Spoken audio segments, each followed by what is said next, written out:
అధికార మదంతో మంత్రి పొంగులేటి శ్రీనివాస్ రెడ్డి అక్రమ దందా కొనసాగిస్తున్నాడు. కొత్వాల్గూడ సరిహద్దులో మంత్రి పొంగులేటికి చెందిన రాఘవ కన్స్ట్రక్షన్స్ కంపెనీ అక్రమ క్రషర్లను యథేచ్ఛగా నిర్వహిస్తుంది. అసైన్డ్ భూముల్లో సంబంధిత శాఖల అనుమతులు లేకుండానే ఈ దందా జరుగుతోంది. ఎలాంటి అనుమతులను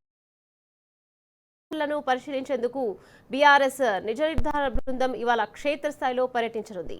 రాఘవ కన్స్ట్రక్షన్ సంస్థతో పాటు ఇతర క్రషర్లు, రెమెడిక్స్ ప్లాంట్లు, పలు ప్రభుత్వ భూముల ఆక్రమణలపై స్థానిక నాయకులతో కలిసి పరిశీలించనుంది. MLC Dasoju Sravan, RS Praveen Kumar, corporation మాజీ చైర్మన్, స్థానిక బీఆర్ఎస్ నాయకులు ఈ పర్యటనలో పాల్గొననున్నారు.